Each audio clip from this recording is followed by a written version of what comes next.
Hey folks, welcome to the Gaz and Mel review show, a show where we critique a movie of our choice. And to be honest, there only was one choice. Ridley Scott's Gladiator 2 releases into theaters this week, and we saw an early screening, and wow, there is a lot to talk about, I think. So much. Oh, and by the way, spoilers. If you haven't seen the movie, go see it, come back. It's almost a year ago when we seen Napoleon. Yes, November. I think it was this time last year. It was. I was very underwhelmed. This is a much better movie.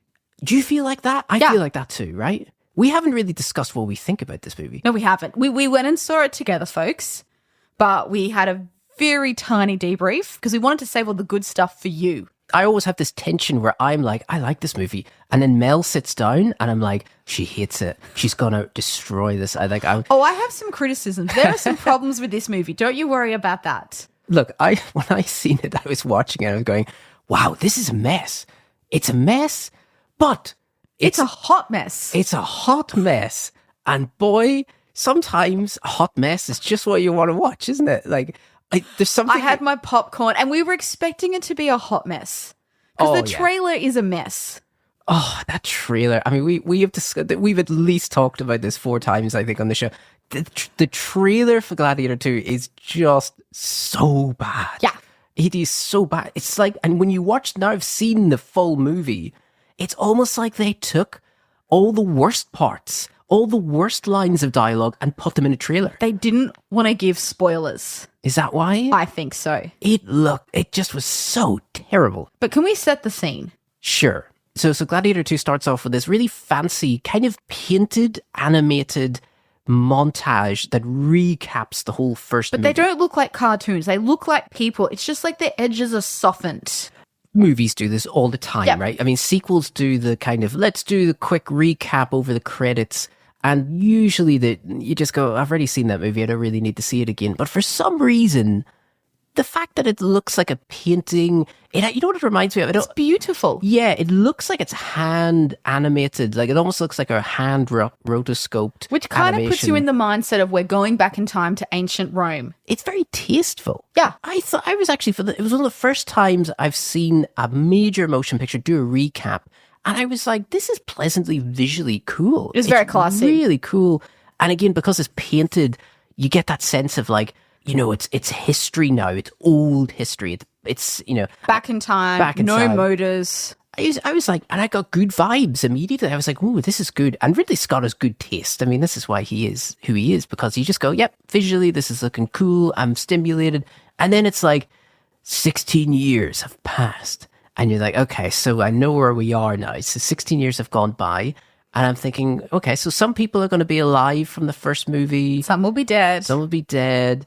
Yeah. So, and then, as you said, we're in North Africa and we're introduced immediately. And just in case you didn't know, Mel, that this was a Gladiator movie, they have Paul Mescal, who is Lucius, who is now, I guess... He's got a different name at the beginning of the movie. He does. We know he's Lucius. He's called Hanno, but of course we know that he's secretly Lucius. He's in exile, really, isn't he? He's in exile from Rome. Hardly looks like he's in exile. He's got a beautiful life. He's got a loving wife. Yeah. He's mates with the king. Yeah, like the He's chieftain. Not really struggling. He's doing all right, you know, and he's clearly eating well because he's got a barrel chest. Much more ripped than Russell Crowe was. That is true. I think I don't like. Yeah. I think he's too ripped. You do early on get his shirt off and, you know, the film kind of goes, here's who is your Russell Crowe replacement. Yeah. He's not having hamburgers in between takes. No, I looked this up. You'll be happy to know. I know the food groups he was eating because he was interviewed about this, because this is what people in Hollywood do. They go, how did you get in shape? You know, how did you get your big muscles? And he was like, well, I ate ground beef and sweet potato. Right, so this is good. So basically, why am I bringing this up? I am having ground beef and sweet potato today. Good job. And for the next year, basically just going to eat all that. No, I'm not going to do that. Not very nutritionist, just 2 food groups. Yeah, this is it. So, but we got in shape, and we know that this is a Russell Crowe replacement, essentially. Yes. Ridley Scott's biggest problem for the past 24 years has been trying to figure out his Russell Crowe problem. Because even when he makes something that's not Gladiator, you can almost tell he's going, God, I'd love to have Russell Crowe at 30. Which is why he made Robin Hood. Well, yeah, that's right. Because he just was like, I just don't know who else to get. Yeah. Yeah. And he's on the line of being too old. We better do it now. Just get it out. And Paul is not Russell Crowe standard. Yeah. But he's better than Orlando Bloom in The Kingdom of Heaven. Like, he's solid. I want to know what you think, because casting is important, right? You know, It is. The Russell Crowe shoes are big shoes to fill. And that's not just because Russell Crowe's quite a big man. You know, they're just kind of metaphysically quite big shoes. My thought on Paul Mescal in the first few minutes is that he's kind of a halfway point. He's between Russell Crowe and Orlando Bloom in that he's kind of boyish, but he's also kind of rugged. And he's doing two things there, isn't he? He is, but it depends whether you think this character should be about 24 or you think this character should be about 35. Yeah. Because they're very different stages of life. And so because in this movie, they're younger, they're at an earlier stage of their life. And I assume that was deliberate. So yes, on the one hand, he's a Russell Crowe replacement, but if you make him the same age as what Russell was in this movie, it's too easy to compare. You've got to make it a little bit different. That's a really good way to put it. Yeah. So I think part of the reason maybe I'm on side pretty early, even if it's not, you know, he's not got the same charisma, it's a very different thing, but because I don't quite feel he's trying to recapture the magic. He's, as you said, because Paul Mescal's younger, he's a different era of life. You almost go, I don't have to compare the two, maybe as much. It's also a more ensemble cast than Gladiator. Gladiator is really about Maximus and Commodus. Really, but there's a few other side characters. This one, you've got Lucius, the general, the co-emperors, plus Denzel Washington. And I was just thinking, you know, I mean, Denzel Washington's got a lot of screen time. I mean, he's got his own whole character thing. Huge amount of screen time. Yeah, you kind of forget, you know, you just go, God, he is in this movie on his own a lot. So do you think that's deliberate because it means you can get away with Paul being weaker than Russell Crowe? You see, He doesn't have to sell it. I think that's very fair, yeah. Because I think he is quite good, Paul Mescal. He is, the word I used, I think, was functional. Like, he's quite functional. I wouldn't say that he's got the same level of charisma. And the only reason why is because there is inevitably those few moments, and you remember at the beginning, he gives this speech. It's, you know, what's remarkable about Crowe is that when he without any real characterizations, he's giving a speech at the beginning of the first Gladiator, and you're like, holy crap, this guy is charismatic. Remember, because he's older, he's a general. He's got the... Paul's like a captain. Yeah. He's only giving that little speech to like 10 men. Yeah. And he's still a bit boyish, you know? Because he's younger. And I think that's important. Yeah. It works, right? It works because he does not have, at the moment of his career, the ability to pull that off. So I think that was very clever to give him a smaller role. But do you think, though, and I'm going back in time a little bit, one of the flaws of Kingdom of Heaven is that basically the whole movie is on Orlando Bloom, really. Because he is a Russell Crowe replacement. Right, and because there is other scenes and other characters, but so much of the movie is just Orlando Bloom's journey, and you're just going... Ridley's learnt. Yeah. But I have a question for you, which I'm going to ask in 1 second, Yeah. but I want to come back to this. We are in Numidia because this naval battle is spectacular. Ooh. We've got the Romans are coming to invade. Now, we're in about 200 AD. Numidia is well and truly part of the Roman Empire by this time in history. Okay. This happened about 250 years earlier, just for context. Okay. But and I've never seen this before, we nearly have like siege-style Roman ships. Yeah. That was so cool. I wrote that it was like, it's essentially the end battle of Kingdom of Heaven, but on water. And it was amazing. It was very cool. It was very You've got strange. those siege towers, and then Pedro knocks something down because it gets stuck, and then he climbs over the wall, and I'm like, I am so hooked. Yeah, that's good. I mean, I find it strange in that it almost felt like I was watching. I almost thought to myself, "Is this a sequel to Kingdom of Heaven?" It could, because there was parts of it where I was like, But Jerusalem's not on the sea. "No, I know," but it just had that thing where like it almost was. It was so Ridley Scott. It was so a greatest hits moment of his. I know, but as I'm talent. eating popcorn, and you know me, I love a good battle scene. It's do. during the day. It's true. The siege is good. I can see everyone. I'm having fun. Oh, you just made me think of like, thank God this wasn't at night. I mean, Yeah, because he's learned. he's learned. Don't do it at night. I just can't see shit. You know, Right, so I'm really happy. That's good. I'm So glad you're happy. we've got this great thing. We've got a female soldier. Awesome, because women throughout history have fought. An archer. And she dies. She does. She gets hit in the chest with an arrow. Very good shot. And But she dies. She has that amazing swan dive. You know, like wow. It looked very cool. It does. And I did love the sequence of her going into the underworld.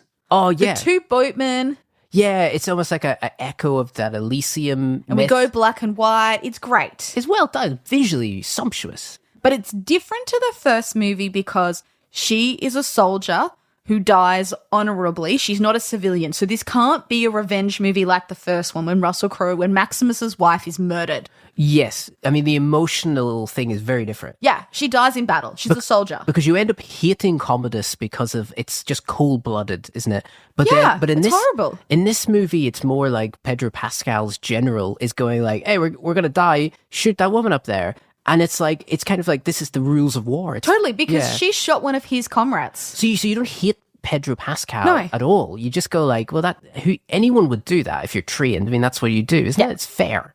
It's fair in quotes, isn't it? You know, it's war. The movie almost establishes itself as kind of half a revenge movie in a way because it is echoing the first movie again by going, well, we have our main character. His wife has died tragically, but not tragically because it's kind of wartime. And she was a soldier. It's not like she was a civilian in her house and soldiers came in and killed her. Yeah. She's killing Romans too.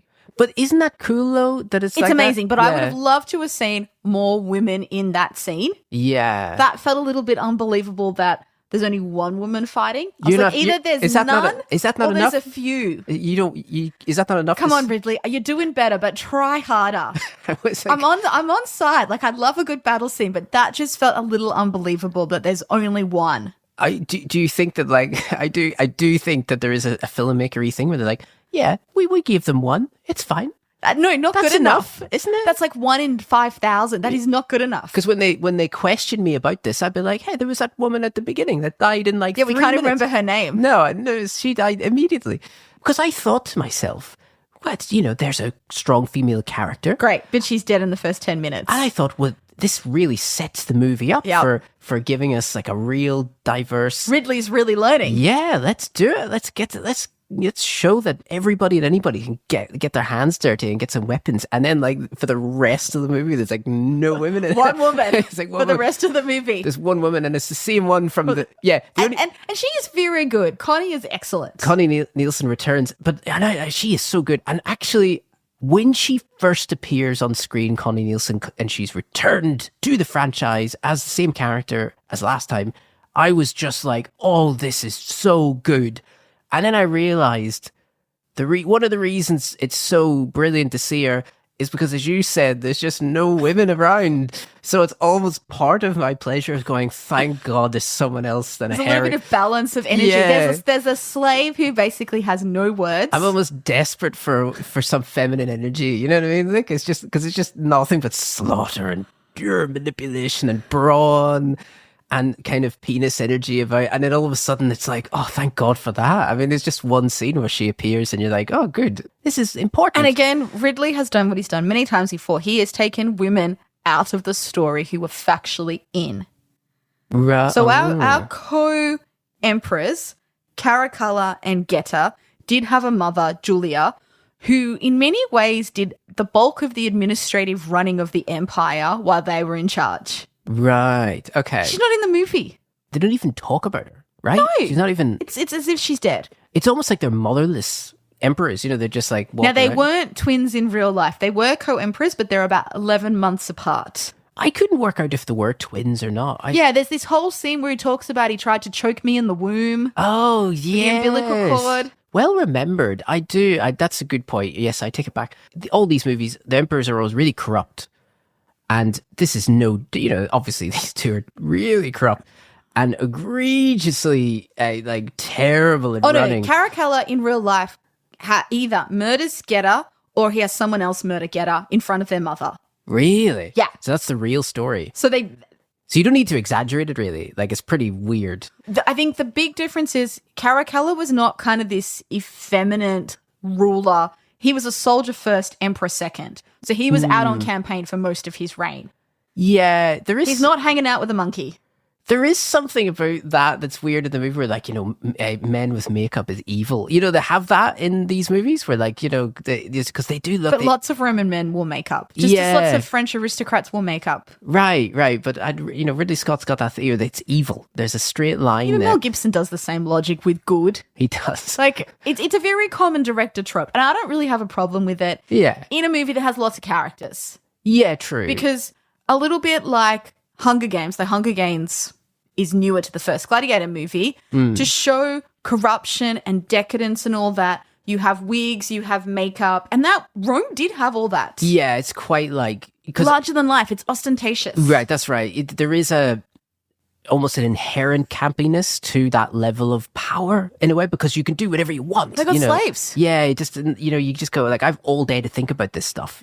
Yeah, they're interesting characters. I mean, one of the things that I was curious about, and I still go, because the movie insinuates that they are diseased in some way, that there is especially the weirder brother. I mean, it seems Caracalla. Yeah, they seem like they're diseased, and they never say what they're diseased with. Yeah, he says that. Gedda says that he's got a disease with the loins, so he's implying an STI. That's what I got, and I was like, but syphilis did not exist in the Roman Empire back then, so we have to let that go. But the first thing I thought about was syphilis, and how over time it kind of rots your brain, which it does. But Roman Empire did not have syphilis. Okay, cool. So but it's interesting. But remember, this is a movie. This is not a documentary. Of course not. And so what they're trying to imply is they weren't born evil. Now these brothers despised each other. So they only co-ruled for about a year before one killed the other. During that time, there were numerous poisoning attempts on each other. Brilliant. Wow. They barricaded doors within the palace to separate it between the two of them. And they were in serious talks about splitting the empire in two, but their mother convinced them not to. That's funny. Right. So these guys would never have been seen holding court together. They never would have been in the same box in the Coliseum because they despised each other. Sibling rivalry is a real thing. It's huge. Yeah, right. That's really funny. But the scenes in the movie are fantastic, and I think they are stronger than Paul. That's fair. I think the characterizations they have to manage are channeled in such a specific way that if they get them right, it essentially makes them larger than life. They are evil, crazy emperors. They pull that off. They do. I mean, I don't know how you feel, but I thought it could have been very easy to make the two Weasley emperors annoying.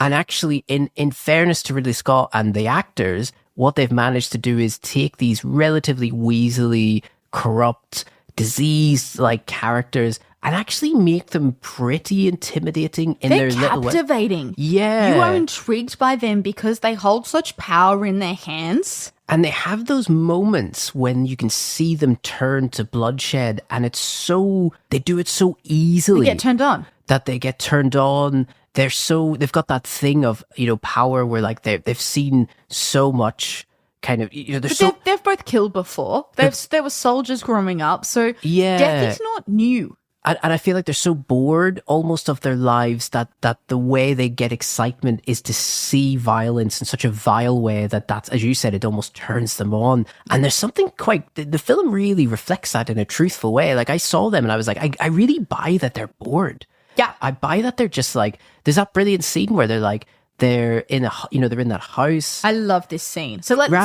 They're basically at a party. Yeah. It might be the palace, who knows, but doesn't matter. It's Tim McInnery's party who plays one of the senators, I think. So you have two gladiators come and they fight for them at this party, and it is a captivating scene. And I think part of the reason why it's so captivating is we are so used to gladiators fighting in an arena. Yeah. There is something cool about seeing gladiators fight much closer to the audience. Well, yeah, the intimacy is different, isn't it? Because the audience could accidentally get hit. Yeah. And that's interesting to watch. It almost made me feel that the movie makes you complicit because you, as the audience watching this fight, you feel like you're one of the corrupt rich people in this little party that is then literally just because you're bored and rich and powerful, you're like, I want to watch two people kill each other. Yeah. And you're like, that makes me feel pretty weird and confronted. And so when you watch Paul Mescal and his opponent fight, like you said, it's not 100 feet away. You're just like, oh God, the chair you're sitting on is destroyed, or table gets thrown. Yeah. It's a good fight though, isn't it? It's a great fight. The stunt work's so good. Ridley Scott's going, I'm going to show you the landing of like, you know what I enjoy is like, it's not choreographed. It is choreographed, but of course it's choreographed. It has to be. But it's got that vibe of like, it's rough and grabby and like tumbly. It's not pretty. That's what the difference. I think in the past we've seen pretty fighting. Yes. This is ugly. Right. That's it. Ugly. And that feels brilliant because the party is so pretty and there's flowers and you've got that huge rhino there. The contrast of the ugliness is brilliant to see. It is. It's a different vibe to the Coliseum. There's something else there. And you feel like the intimacy of killing someone so much closer there. Because this is not the mob and these people should know better. Yeah. You kind of are a bit more indulgent to the mob. And but these are rich, educated people. They should know much better. They should. You're so right. And the monstrousness of the people in charge is there because the emperor, one of them, they're going to fight with fists initially for like a little fist fight. And then the emperor is a Geta, or just is like, no, I want knives. Or swords. Because rather than a fight, he wants one of them to die. Yeah, that's the difference. Like, I'm bored. I want to see someone die because I'm bored. And there's something like, oh, that is weird, isn't it? That's a different level. But also, of thinking. how can you care for your citizens if you're so okay with just people fighting for pleasure? Yeah. There's something about You're like, it. that says to the senators, you are not a good ruler. And I suppose it brings us to like the idea of like how Paul Mescal is as a character and a fighter, because the thing about Russell Crowe is we know he's a general. So every time he fights someone, he's like the most trained man in Rome to like dispatch someone to the afterlife. But then the thing about Paul Mescal is like he's not a perfect fighter in a weird way. He's kind of more of, I'm trying to think what his skill set is. His skill set is not, as you said, being a pretty But remember, he's fighter. Still learning. Yeah. He might have only had military training for the last couple of years. Yeah, right. So like I think he's brave, but he has not been part of a legion since he was 16. Yes. He might have only been part of this local army in Africa for maybe 2 years. And that's why maybe he's not as good. He can't be. He's not as good. And yeah. I think that's deliberate. And his skill, change the dynamics. His skill seems to be resilience in a way. Like he'll get beat up, but then he'll get on his feet again. Yes. And so part of me enjoyed the fact that the movie really has fun with this idea that we're not recreating Russell Crowe. This guy is he's a bit clumsy. He does get hit more, and he kind of goes, God, I need to get up and I need to fight more. Because he hasn't been Roman since he was about 11 or 12. Now, in the first movie, the movie ends when he's about 8.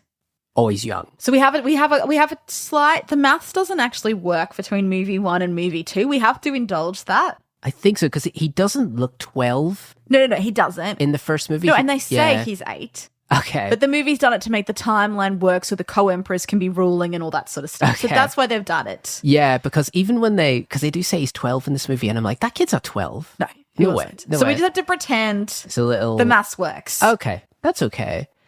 There was a certain point in this movie where I kind of felt that a lot of the way this is all lining up doesn't really work to me. But when you give me like I'm going to just say the big stuff now. You give me a fight with monkeys in it, and then you give me like a fight with a rhino in it, and then there's like a big ship battle in the Coliseum that makes no sense whatsoever. I just kind of sat back and I was like, I cannot dislike this movie trying. So let's talk about the space monkeys, because this is pre the Coliseum. Space monkeys. Now, okay. they don't look like monkeys. No. They look like a hybrid something.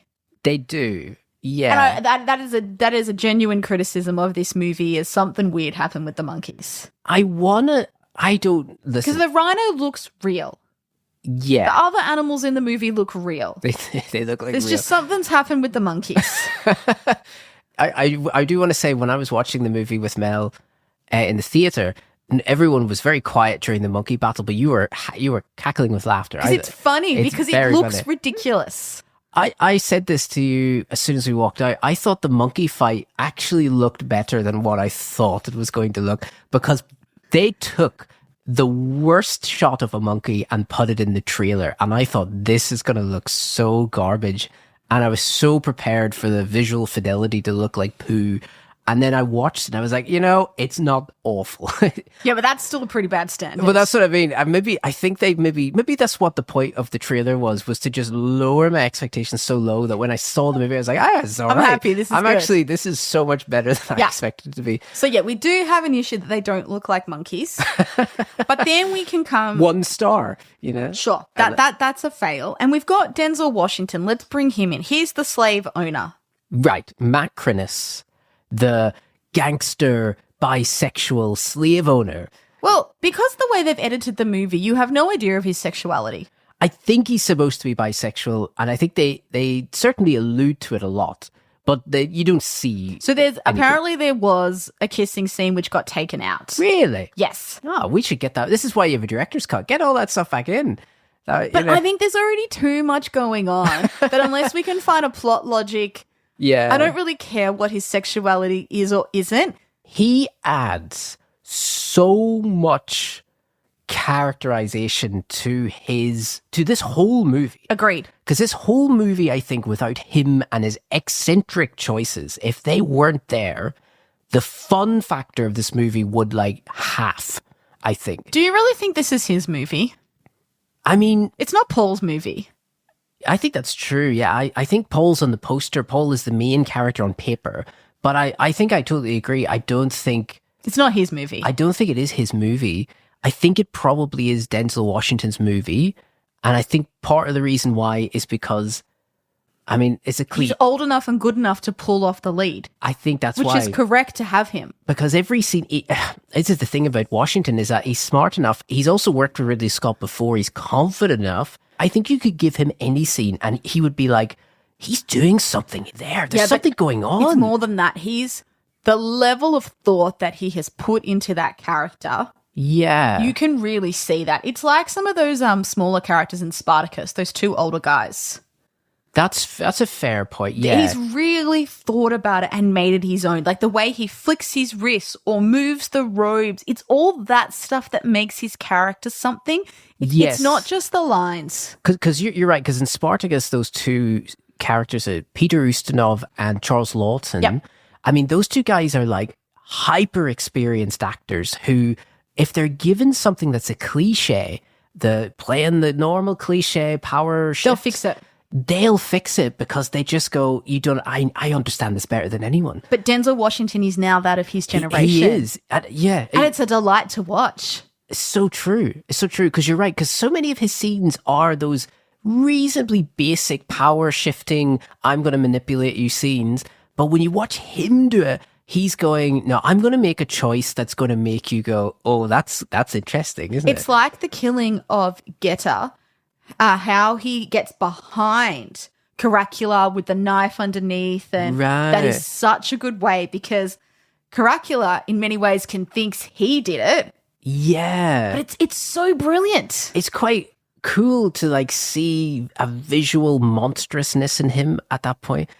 Denzel Washington spends a lot of the movie manipulating Tim McInnerny's Senate character. One of the senators. Yep. Yeah. And those 2 of them, those 2 actors are so fun together to watch them play off each other as Denzel kind of manipulates him and kind of breaks him. In a real cliche gambling way. I know. It's not even a very interesting story on paper. He just kind of places a bet and then doubles it, and doubles then doubles it, and now owns his house. and then kind of financially ruins him. So it's almost like a really silly way of doing it. But well, no, it feeds into how corrupt and stupid some of these senators are. That's the brilliance of it. I suppose so. Maybe I'm overthinking it, but I mean, Washington spent a career playing these kind of intimidating, power-hungry figures. And so he's such an expert at it that when he does it and he just stares at you, he doesn't blink, and he says his lines in these unique way, and you go, wow, he's the real deal. Yeah. This is why he was amazing in Training Day, is because when he's an authority figure that's corrupt, he understands how those people work, and he plays them so that when he says a line of dialogue, you go, I feel intimidated by this guy. Now let's bring in Connie. Oh, yes. Lucilla. Yes. So, post her brother being murdered, Commodus, she's had to get her son to flee, which is very, very smart because he would have been an heir to the throne and so many people would have wanted to murder him. Right. Or kidnap him and make him be emperor and they be a regent and use him. And so then over time, clearly she's remarried. Yes, to Pedro Pascal. To Pedro. Now, what do we think of him in this movie? I think casting him, and I know he's kind of the it guy, especially at the moment. He's around, and I think he's a very likable actor. I actually think he's pretty good casting because his role is not what it looked like in the trailer. Because the trailer, I think, and especially the poster, because it has Paul Mescal versus Pedro Pascal in the arena, you almost get this idea before you see the movie that Pedro Pascal's kind of the main bad guy. He's the main guy that everybody wants to kill, but he's much more of a middle ground figure where he's part of the corruption of Rome, but he's very moral as a figure. He's someone that sits in front of everyone and goes, listen, we need to come up with a plot to get rid of these two emperors. So I can't tell at times if it is him and his acting ability or the part he's been given. So he has no chemistry with his wife. Okay, yeah. None. They don't have a lot of time together, do Even they? in one, they've got a couple of scenes. He is also not a very effective politician. Remember, they meet in secret. They're planning to overturn the emperors. And exactly as in a movie one, they get busted. They do get busted again. Just like, have you learned nothing? It's so funny. And could I just also say, they get busted even more efficiently in this movie than the first one? Because at least in the first one, it was pretty close. Like they were kind of getting there.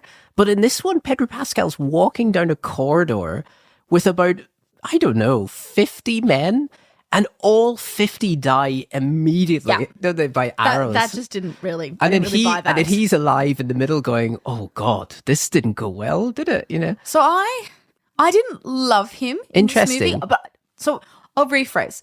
I loved him in his battle sequences. You did, yeah. You said that in the naval scene. He was also very good in the fight with Paul in the Coliseum. Yes, but as an actor, okay. I didn't really rate him. Interesting.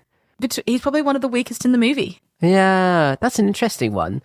I mean, did I really think about that? I don't think I did. I didn't find him too weak. I thought he was pretty good. I think what worked for him is the fact that he is this awkward character who's between the two worlds. He really is in the middle. He is the person that is invading other countries on behalf of those emperors, so he's kind of part of the problem. See, I really struggled with all that because I'm like, you're a general. You've been climbing the legions for the last 20 years. That's bullshit. I know. I didn't buy it. He doesn't seem like a general in Maximus that way. had no conflict fighting the Germans. He didn't, no. So why does this dude have a conflict? He does. He seems morally because they have that scene that sets up his moral conundrum where, do you remember they burn the bodies? Yeah.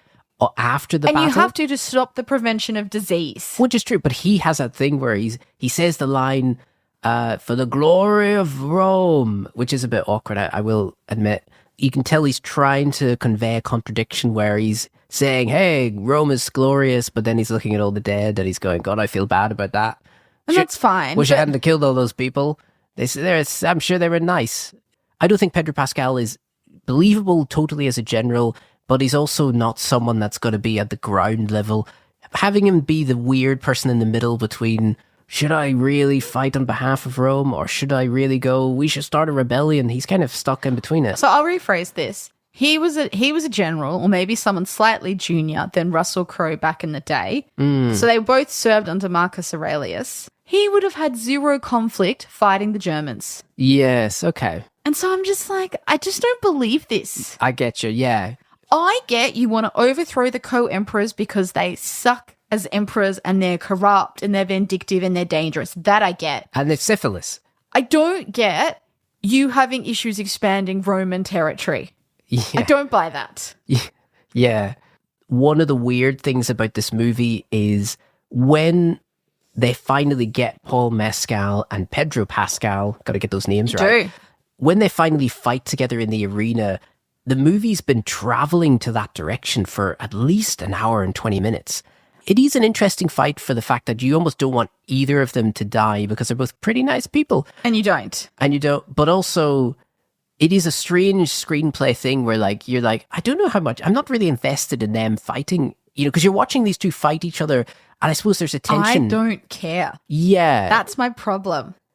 Yeah. So in Gladiator, you've got Maximus and Commodus fighting. I care. Well, it's very black and white, isn't it? I care. Yeah. In this instance, you've got a stepfather and a stepson fighting, which shouldn't be happening because a general would never have been sent down to the Coliseum to fight to the death as a punishment. Really? That's just not how this works. So would he have just been killed? Of course. Just immediately? But in privacy, because you don't want the mob seeing an elite general being killed like that, because it kind of gives permission that anyone can kill an elite general. Yes, it's a bad look. It's a bad look. That's not how power works. Yeah, that's a good point. It's not like the best leadership decision you can make. It's disastrous in that sense. Yeah. But you don't care.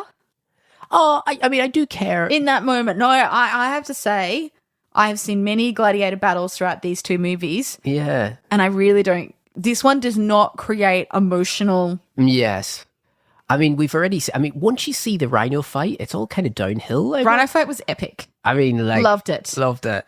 I always love this idea, because I thought they were going to repeat this whole thing. Because, Russell Crowe does that part where he goes, whatever comes out of these gates, we've got to stick together. I thought that they were going to do that again. And then a giant, and this isn't like a normal rhino. This is a steroid. This is a big boy. Yeah. He is that's an elephant crossed with a rhino. It was huge. The horn is like the size of Dwayne Johnson's leg. It's huge, yeah, right? It's a little bit unbelievable, the scale. It's enormous. And there's a man riding it. And then you could just imagine them going, actually, let's not stick together. The rhino kind of goes full pelt now to try and kill them. And they move out of the way. And then there's that one other gladiator that's going, you guys are cowards. I'm going to take this thing on head on. You're like, you're a moron. I love that. Imagine a giant, it's like, I know this is exaggerated, but it looks like a 40-foot rhino, And this guy's going, you cowards. Because Paul's trying to get the rhino to be tired out to make mistakes. Of course. Which is what he's doing. Because you can't beat it, right? Exactly. So you've got to use tactics. But this guy's a moron. And then he dies. But also because he's a gladiator and a slave, you don't know whether he actually just wants to kill himself and die. Maybe. In the movie he says you're cowards, but you also don't know whether he just wants out. But I had a fun moment at the cinema where there is, because you need the rhino to kill one person, and the rhino just levels this guy, and he just his ragdoll body is thrown against one of the posts, and Mel was just in the theater just it was very cool. It was very cool. It was very cool. It was very cool. I enjoyed that. And can a movie with a rhino battle in it be less than 4 stars? I'm struggling, Mel. Even you could give me, maybe this is where my film criticism credentials fall apart. But the fact that they have a rhino battle in this, I just went, boy, I don't know, whatever else they do, they kind of got me with that.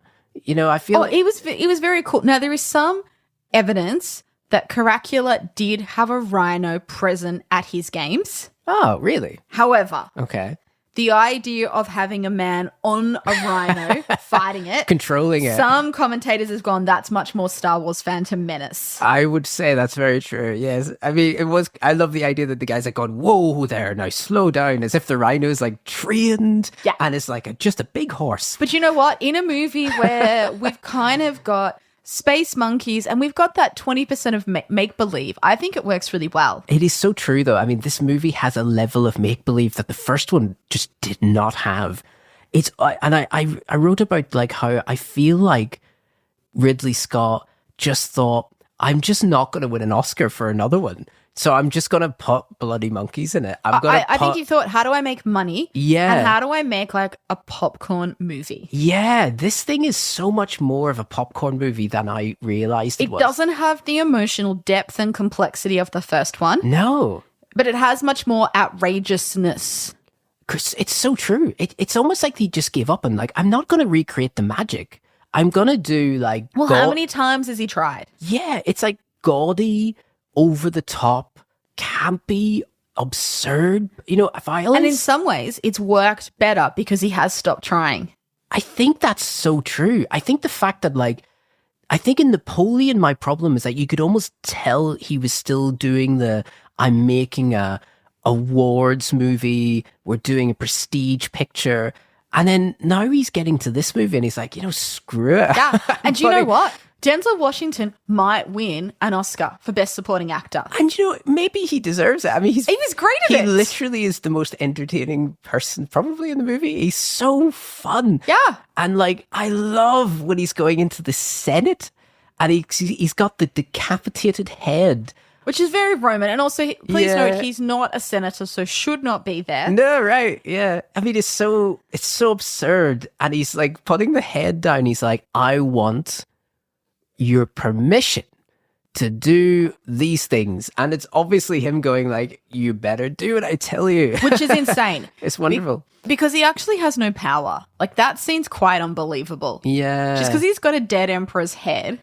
It's pretty. Doesn't mean he's got no allegiance. He's got no actual power. He's got no money. I'm watching him go, this is so good. I don't know why they all just fall down and believe him. It's absolutely absurd. Yeah, they do, and it's so funny. And he's so good. I mean, it's so fun to watch him. He is very good. I think the reason on repeat viewings the film will probably hold up at an entertainment level is because you kind of know his scenes are coming. You kind of go, oh, there's something coming up here. I'm going to be excited to see. Oh, this movie does not make you cry.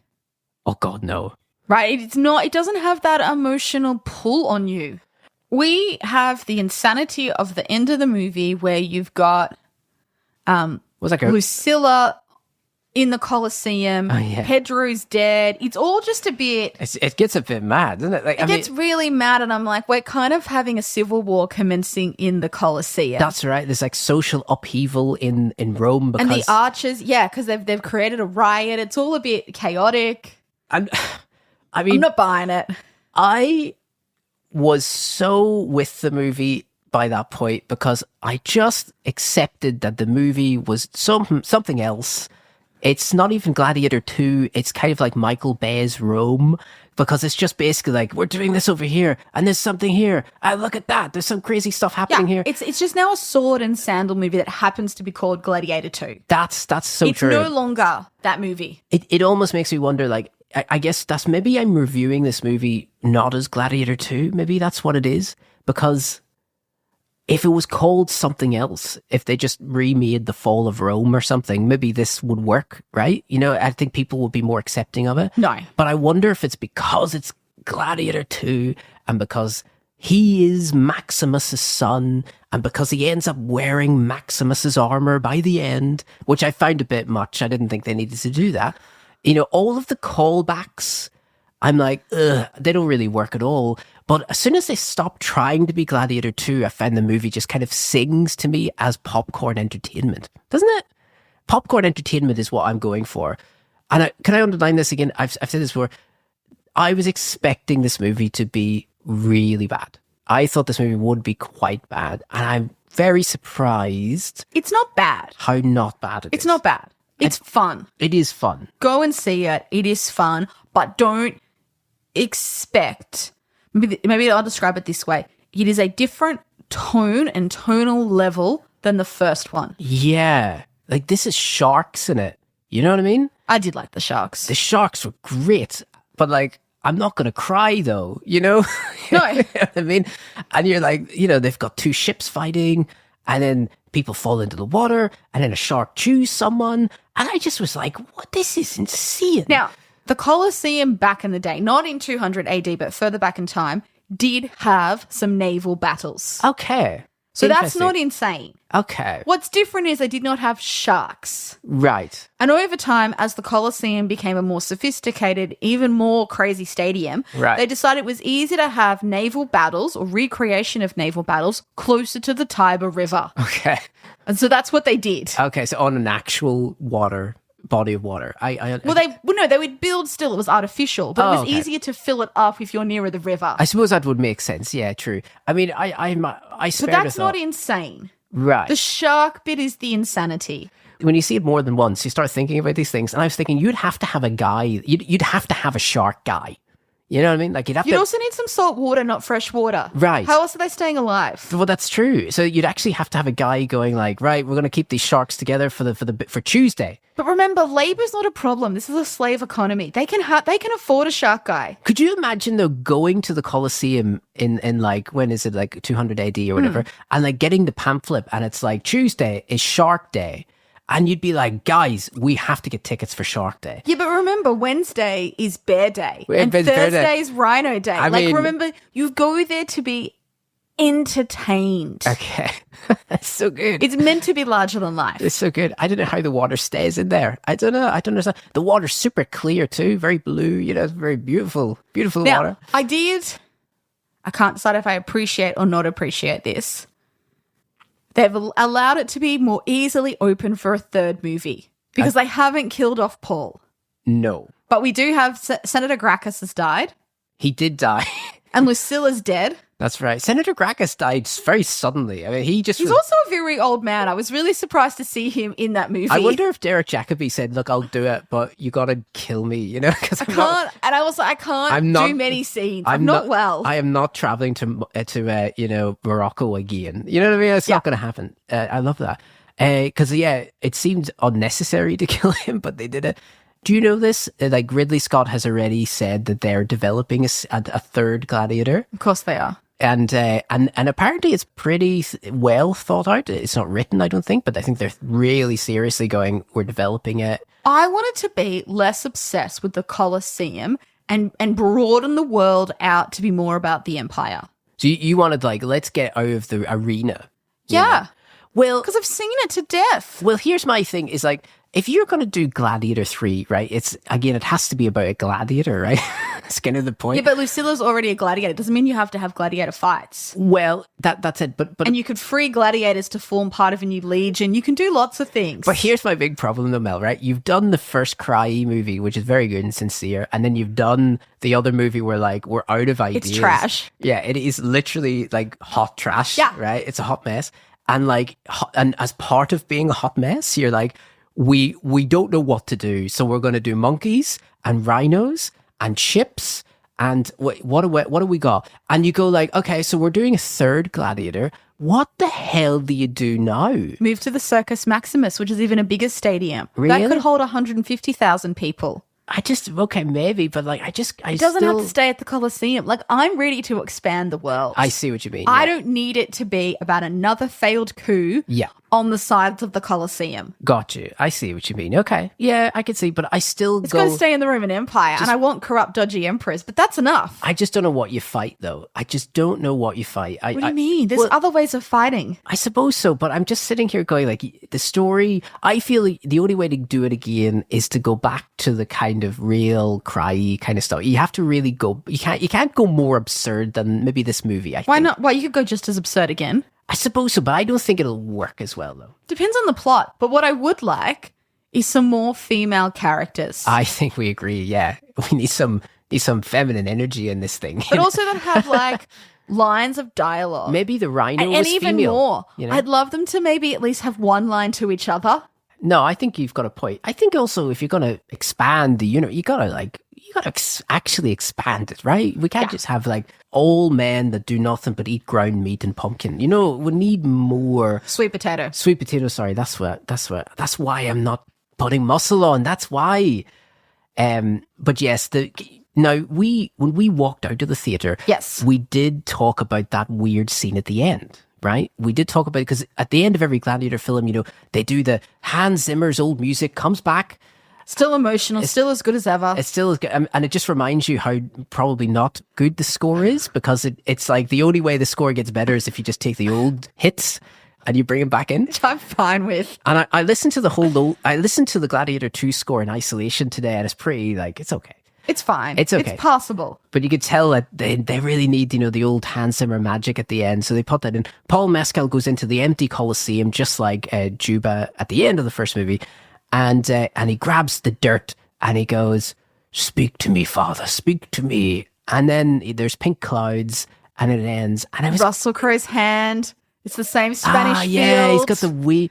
Which is funny because the only way they can end Gladiator 2 is to take the most iconic shot of the first movie and do it again. I think that's deliberate, so it almost tricks you into thinking you've seen Gladiator 1 at the cinema.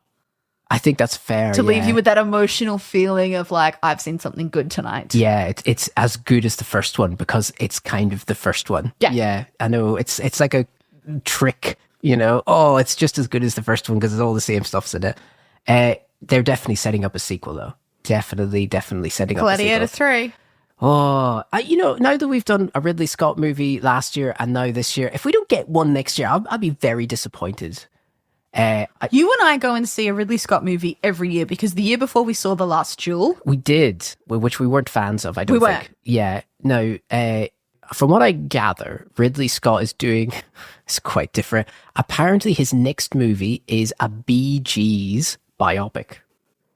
What is it with directors doing a biopic or a documentary about a big group? I love it. Yeah. I knew you Hard pass. I must admit, I like Ridley Scott, and even that sounded a tough one for me. I was like, I will see it, obviously, but I'm going, really? We're not going to do a review show, guys. Unless it's by some miracle amazing. Do we need a Bee Gees biopic? Like, I don't know. I don't know a lot about the Bee Gees, but like, I'm not sure. My mum likes the Bee Gees. Well, there you go. Maybe she can do the review. Now, before we get distracted by the Bee Gees, okay, we should rate this movie. Okay.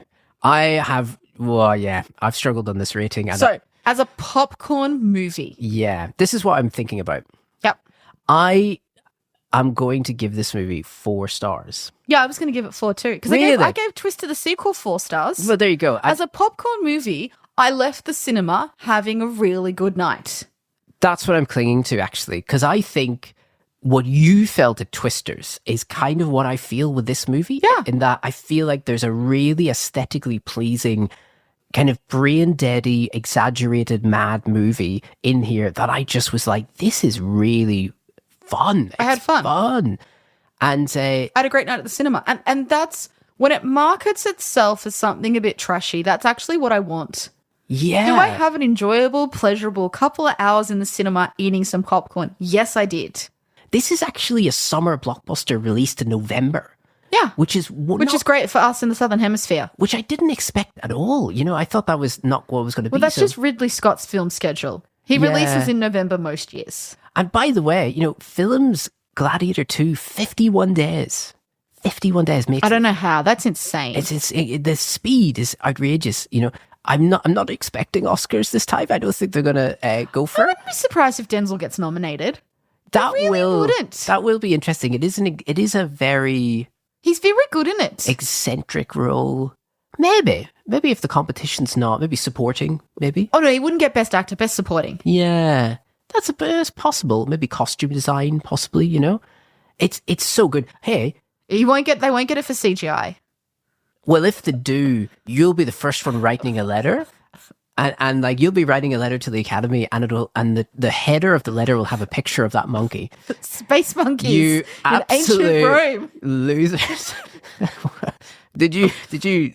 Maybe if they send the screeners out to the Academy members, they'll cut out the monkey scene, and they'll be like, "Wow, this movie looks so good." Or just re-edit them for when it comes out to streaming. Yeah, make the monkeys look a bit more like monkeys. I still think there's something here where like they made a trailer that was so bad that then I was like, my God, the movie's 4-star because it was so much better than the trailer. It's quite brilliant. They put they've totally given me whiplash on the quality. But there's a huge risk that if you think a trailer's so bad, you won't go and see it.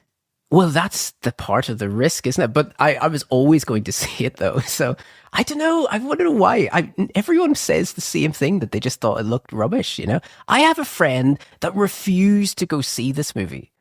Like, Well, I think just they're missing refuse. out. I think so, but they just said like, I'm not seeing it, and I'm just like, wow, Their loss. That's impressive. So I think we both recommend it.